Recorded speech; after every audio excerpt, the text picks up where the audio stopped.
remercier pour votre présence. Donc, je suis convaincue que la réforme de l'islam est aujourd'hui une nécessité et même un acte de responsabilité. Responsabilité envers les musulmans, envers les non-musulmans, envers toute l'humanité. Je le dis parce que je suis consciente et convaincue aujourd'hui qu'avec 1 milliard et quelques de personnes qui sont musulmanes ou de culture musulmane, le travail doit se faire au sein de l'islam. Autrement dit, refaire le travail qui a été fait au sein de l'islam et pouvoir proposer aux musulmans une autre façon d'être musulman, un autre islam, un islam nouveau, avec des valeurs nouvelles, qui sont celles d'aujourd'hui.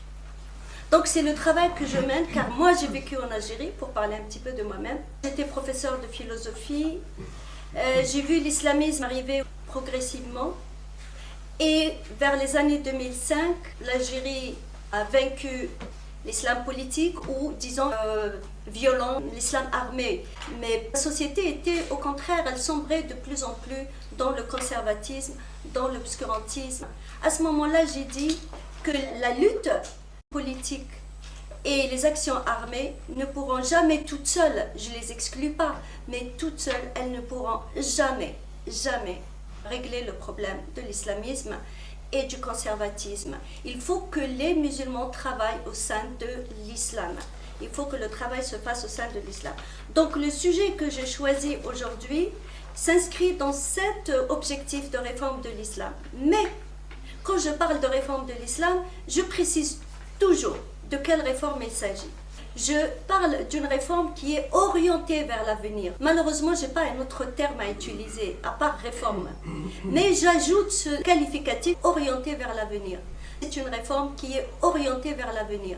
Son objectif est de proposer quelque chose de nouveau, à partir des mêmes textes coraniques, car il reste le livre fondateur de la foi musulmane. Donc, à partir de là, est-ce qu'on peut construire quelque chose de nouveau? Car, comme je l'ai dit dans mes ouvrages, en islam, je fais toujours la différence entre l'islam qui est révélé selon la foi musulmane, qui existe dans le livre, le Coran, et les islams construits par les musulmans. Tout ce qu'on connaît en islam a été construit par les musulmans. Donc, s'ils ont construit ces islams, pourquoi ne pas construire aujourd'hui un autre islam? Donc, et en même temps, je ne suis pas celle qui s'arrête à la solution de la réinterprétation des textes coraniques, comme le disent certains féministes islamiques ou modernistes islamiques, qui pour eux, tout va bien dans le Coran, tout va bien, et en islam, aucun problème, sauf qu'on a mal compris. Donc il faut juste réinterpréter. Je ne m'inscris pas dans ce courant. Pour moi, il y a des problèmes au sein de l'islam, il y a des versets qui posent problème, et que faire avec ces versets qui posent problème? Je propose tout simplement de les abroger, autrement dit de déclarer qu'ils sont caducs. Et en travaillant sur l'islam, je sais très bien que les musulmans ont abrogé d'autres versets dans l'histoire de l'islam. Jamais les musulmans, malgré ce qu'ils disent et ce qu'ils prétendent, jamais ils n'ont appliqué toutes les recommandations du Coran. Ils ont toujours fait des choix au sein des versets du Coran. Et alors, pourquoi ne pas faire aujourd'hui d'autres choix? Donc les choses sont très simples pour moi. Mais évidemment, il faut convaincre. Il faut parler, il faut convaincre sur la nécessité de faire cette réforme, comment elle doit être, comment procéder. Si je rajoute un élément important, il faut également désigner les problèmes d'une manière claire. Dire, voilà, là, il y a un problème et comment on peut le régler. Et aujourd'hui, je vais essayer d'aborder avec vous un de ces problèmes. Donc, le titre de mon intervention, les femmes en islam, des idées et des dogmes. Pourquoi les femmes en islam? Car l'islam est une religion qui est liée au sujet de la femme et du statut de la femme d'une manière très intime. Et une grande partie des règles de la charia concerne les femmes. Donc on ne peut pas parler de l'islam sans parler des femmes. Et même on parle plus des femmes que d'autres choses. Et les écrivains musulmans qui ont travaillé sur l'islam ont tous donné leur avis sur la condition de la femme et le statut de la femme au sein des sociétés musulmanes. Toujours le même. Donc un seul avis pour tous. hormis quelques noms évidemment. Et dans le Coran, il y a la sourate 4 qui s'appelle la sourate Les femmes. Donc elle porte le titre Les femmes.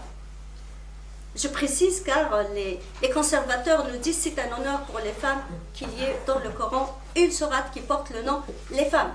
Mais ils ne nous disent pas ce qu'il y a dans les règles de cette sourate évidemment. Et je précise que dans le Coran, il n'y a pas de sourate qui porte le nom Les hommes. Les hommes au masculin, pas les hommes avec un grand H. Dans le Coran, il y a deux sourates qui portent le titre L'humain et les humains. La sourate 76 et la sourate 114, la toute dernière. Mais en français, on les a traduits, les deux titres, l'homme, les hommes, avec un grand H. Mais je précise qu'en langue arabe, c'est l'humain et les humains. Et pour ajouter autre chose, c'est qu'en Occident, les islamistes, pour s'imposer et imposer leur version de la société, ils utilisent toujours le voile. Pour des raisons que vous connaissez, donc ils utilisent le voile. Ainsi, le voile crée régulièrement des polémiques, comme en France par exemple. Et à force de créer des polémiques, le sujet de l'islam est lié au sujet du voile. Donc aujourd'hui, on parle de l'islam, c'est qu'on parle du voile. On parle du voile, donc on parle de la femme. On parle de l'islam, donc on parle de la femme. Pour dire à quel point le sujet de l'islam est lié à celui de la femme. Les règles de la charia qui concernent la femme sont celles sur lesquelles les musulmans sont le plus intransigeants et psychorigides. Je viens de dire que les musulmans ne mettent pas en pratique toutes les règles qui existent dans le Coran. Ils ne peuvent pas le faire, tout simplement parce que certaines règles du Coran s'opposent. Donc il faut faire des choix, et ils ont fait des choix dès la période prophétique. Donc ils ont abrogé certaines règles et ils en ont gardé d'autres. Et entre le 19e siècle et la première moitié du 20e siècle, ils ont évolué. C'est la période où il y a eu une évolution dans le monde musulman. Et à ce moment-là, ils ont abrogé encore d'autres lois, d'autres règles coraniques, comme celles qui concernent l'esclavage et les châtiments corporels. Donc aujourd'hui, aucun pays musulman n'a des lois dans son système juridique qui concerne l'esclavage ou les châtiments corporels, sauf pour la main coupée, l'Arabie Saoudite, l'Iran, mais quand même qu'ils ne pratiquent pas réellement, sauf rarement.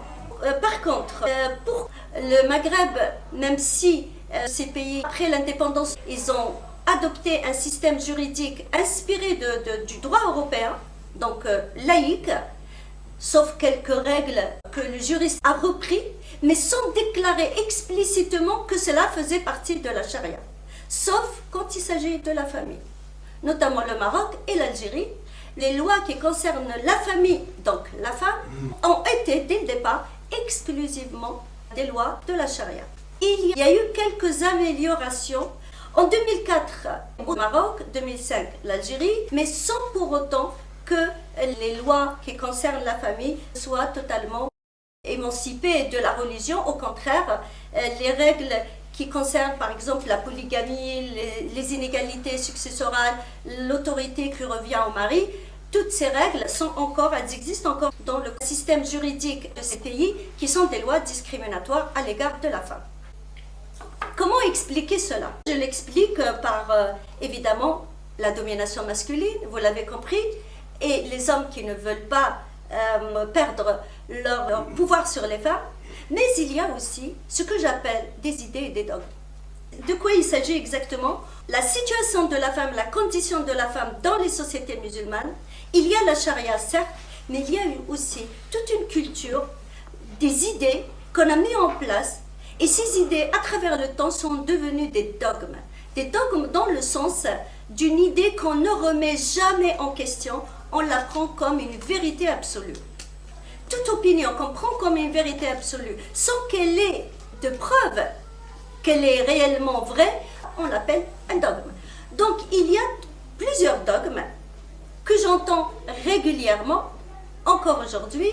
Je l'entends malheureusement, ces dogmes encore, même des femmes instruites, des médecins et des universitaires qui répètent elles aussi ces phrases comme des vérités absolues.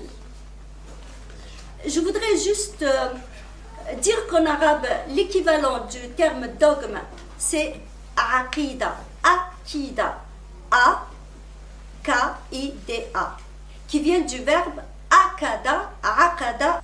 Selon les linguistes de la langue arabe, qui n'étaient pas des arabes, je parle des premiers linguistes, le terme akada signifie nouer ou sceller.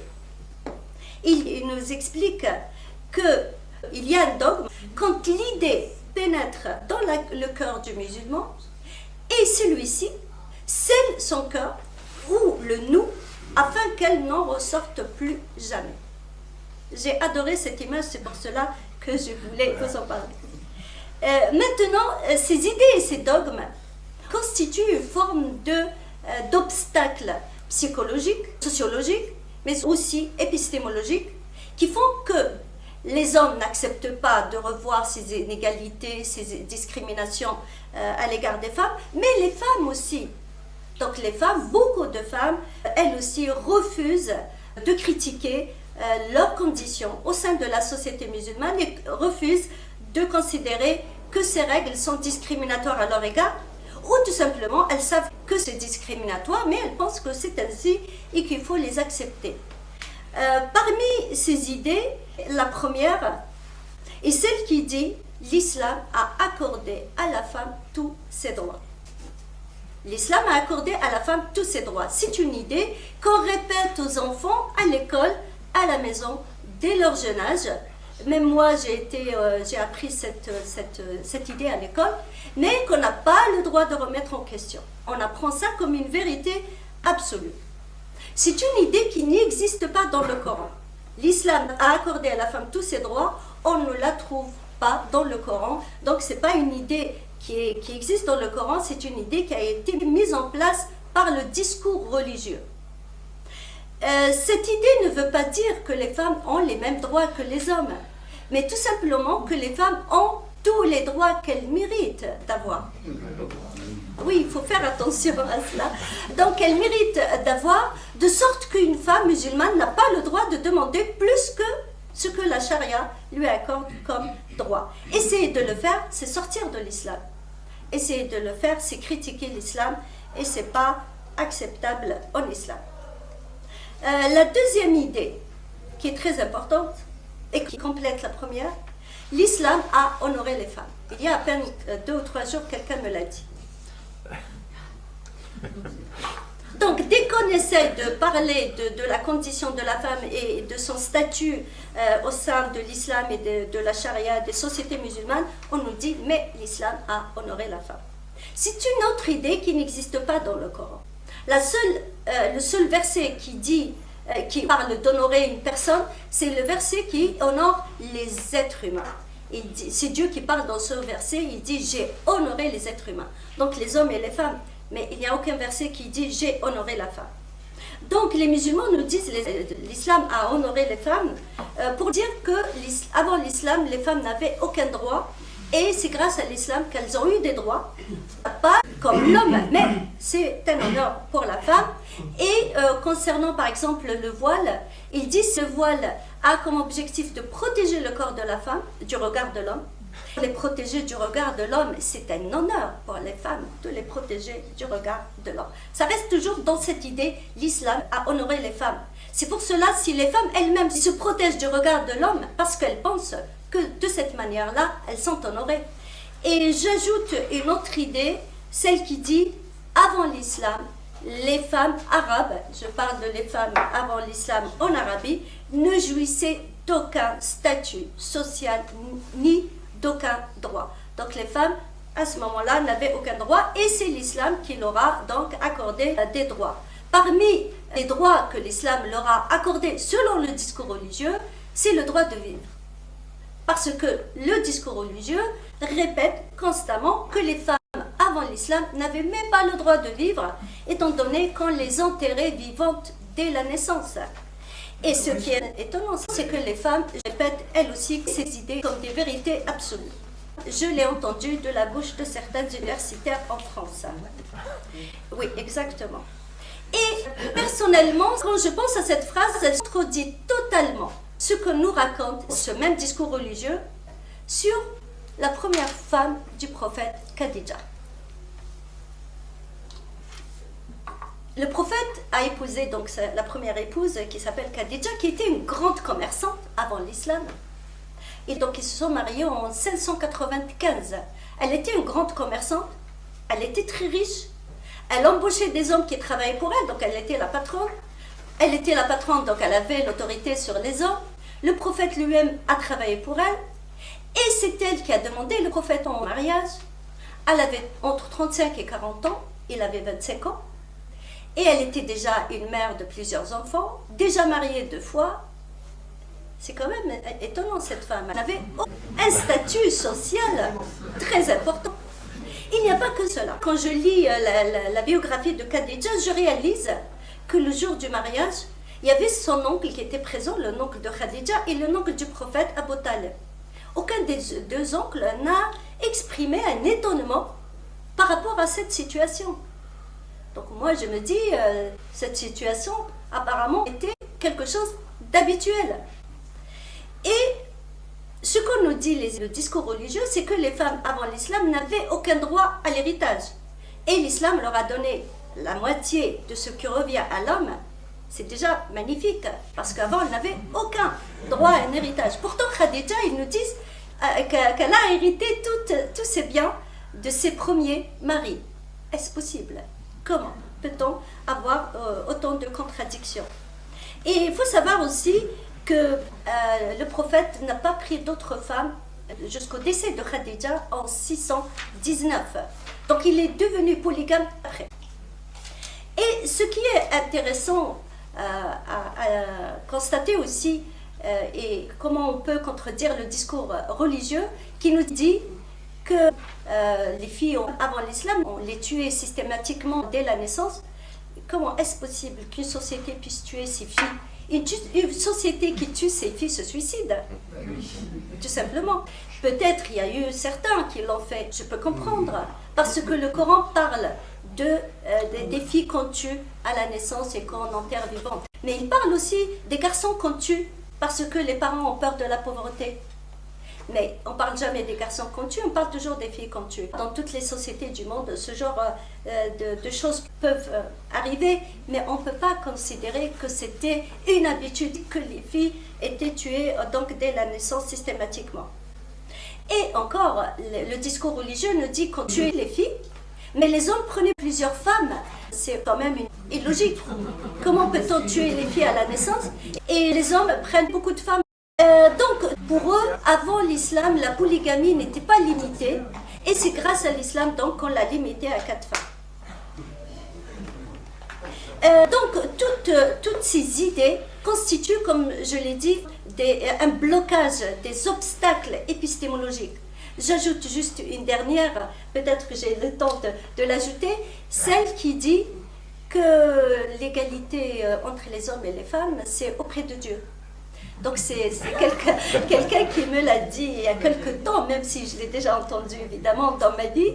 Mais là, je pense l'année dernière, j'ai écrit un article sur le problème d'inégalité en islam. Et quelqu'un qui m'écrit me dit, mais l'égalité en islam, les hommes et les femmes sont égaux devant Dieu. Autrement dit, les femmes réclament l'égalité sociale et juridique dans ce monde. Et ils nous disent, mais attendez, vous aurez une égalité devant Dieu. Et beaucoup de femmes croient à ça, y compris certaines converties. Et j'ai là le nom d'une Canadienne, Catherine Bouloff, et qui nous dit, elle aussi, dans son livre, les hommes et les femmes sont égaux devant Dieu. Et donc, non, les femmes, on veut une égalité juridique et sociale, et non pas attendre une égalité auprès de Dieu d'une part, et d'autre part, si les hommes et les femmes n'ont pas les mêmes droits, pourquoi ils seraient punis de la même manière? C'est encore une autre injustice à mon avis. Voilà quelques idées qui sont devenues des dogmes, et dans mon travail, je considère qu'il faut abattre ces obstacles épistémologiques et psychologiques. Et maintenant, j'arrive au néo-féminisme et la relation que le néo-féminisme a avec les idées reçues, ces idées reçues et ces idées que je viens de citer. Donc ces idées reçues expliquent en grande partie la lutte de beaucoup de ces féministes qui se présentent comme des féministes islamiques, dont le mouvement remonte à 1970 dans le monde musulman. C'est un mouvement qui ne s'inscrit pas dans le même combat que leurs aînés, les féministes du début du XXe siècle, qui étaient des féministes plutôt universalistes, même si ce n'était pas le cas de toutes, mais c'était en général l'idée qu'on comprenait de ce féminisme. Les féministes islamiques, le mouvement qui a vu le jour à partir des années 1970, s'inscrit dans un autre mouvement plus large que j'appelle le modernisme islamique. Ces féministes islamiques considèrent que leur mouvement féministe s'inscrit au sein de l'islam. J'ai une citation de Asma al-Marabat, qui est une Marocaine, qui dit « Le féminisme islamique est un féminisme qui est de et par l'islam et à partir des références islamiques. » Donc, c'est un féminisme qui s'inscrit dans le cadre de l'islam. Et ces féministes islamiques considèrent que les problèmes qui concernent la femme, les inégalités et les discriminations, n'ont rien à voir avec l'islam, c'est juste une question de mauvaise interprétation du Coran. Et Asma al-Marabat, une de ces féministes, le dit clairement, il n'y a aucune inégalité dans le Coran au sujet des femmes. Les féministes islamiques, elles ont cette position parce qu'elles fondent leur mouvement sur l'idée que l'islam a accordé à la femme tous ses droits. Elles le prennent dans le sens réel du terme. Pour vous dire, même si ces féministes réclament certaines idées nouvelles, l'égalité qui reste quand même une nouvelle valeur, elles l'inscrivent dans le Coran d'une part, dans l'islam d'une part, donc pour elles, elles ne réclament que ce que l'islam leur accorde, et dans les mêmes idées reçues, que l'islam a honoré la femme, l'islam a accordé à la femme tous ses droits. Elles ne sortent pas de ces idées reçues, même si elles leur donnent l'interprétation qu'elles veulent, elles, leur donner. Donc elles considèrent toujours que l'islam a honoré la femme, donc pour elles, s'il y a des problèmes d'inégalité ou de discrimination, la cause, c'est l'interprétation du Coran qui a été mal faite, qui a été faite par les hommes. Donc pour elles, il faut refaire l'interprétation et elles revendiquent une interprétation féminine. Personnellement, je précise que la vérité n'est ni féminine ni masculine. Et pourquoi une vérité masculine serait plutôt, une vérité féminine serait plus vraie qu'une vérité masculine. La vérité, c'est la vérité tout simplement. Et donc personnellement, je considère qu'il y a des problèmes au sein de l'islam. Si on ne reconnaît pas ces problèmes, ces versets qui posent problème, on ne peut pas les résoudre. Et j'ai dit dans un article que les féministes islamiques font de la belle rhétorique, mais elles ne pourront jamais démontrer et prouver que les inégalités qui existent dans les textes ne sont pas des inégalités. En réalité, si l'islam a accordé à la femme tous ses droits, si l'islam a honoré réellement la femme, donc il ne peut pas y avoir logiquement d'inégalité dans les textes coraniques. Et je suis... donc voilà, pour moi, les versets qui posent problème, il faut les abroger, autrement dit, les déclarer caduques. Cela n'est pas du tout une chose nouvelle, étant donné que les musulmans l'ont déjà fait. Dans un livre très connu dans le domaine de l'islam, qui est le livre d'un Égyptien qui a vécu entre le 15e et 16e siècle, il s'appelle Suyuti, donc S-U-Y-U-T-I. Il dit dans un livre qu'il a intitulé La perfection des sciences coraniques, il dit tout simplement que les musulmans ont abrogé plusieurs versets coraniques.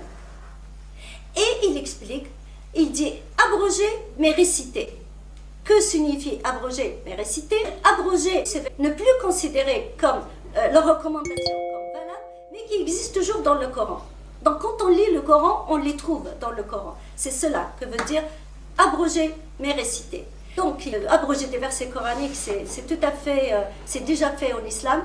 On peut le refaire aujourd'hui. Et je pense aussi qu'il y a certains versets qui ont une portée universelle Ces versets-là, on peut les mettre en avant et c'est cela qu'on peut réinterpréter. Même s'ils ont une portée universelle, et je peux vous citer un de ces versets, le verset 105 de la sourate 5. Vous pouvez le trouver dans le Coran. Je répète, le verset 105 de la sourate 5 qui dit « Ô croyants, vous êtes responsables de vous-même. Ne vous nuira point celui qui est égaré si vous, vous êtes sur la bonne voie. » Très bien. Ce verset, je trouve qu'il est magnifique pour respecter les libertés individuelles. Mais il faut le réinterpréter. Car s'il existe toujours dans le Coran, c'est-à-dire qu'il a été interprété, et les interprétations qui se trouvent dans les textes des commentateurs n'ont rien à voir avec l'idée de liberté individuelle dont je vous parle.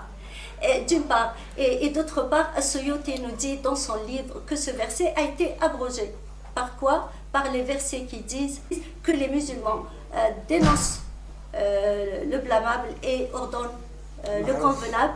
Donc un musulman finalement ne s'occupe pas que de ses propres affaires, mais il doit s'occuper plutôt des autres, des affaires des autres. J'ai donné une conférence il y a 15 jours sur le sujet, et parce que je trouve que ce sujet fait partie aussi de ceux qu'il faut absolument désigner clairement dans le domaine de l'islam et les critiquer et donner aussi des solutions. Voilà ce que j'ai à vous dire. Merci.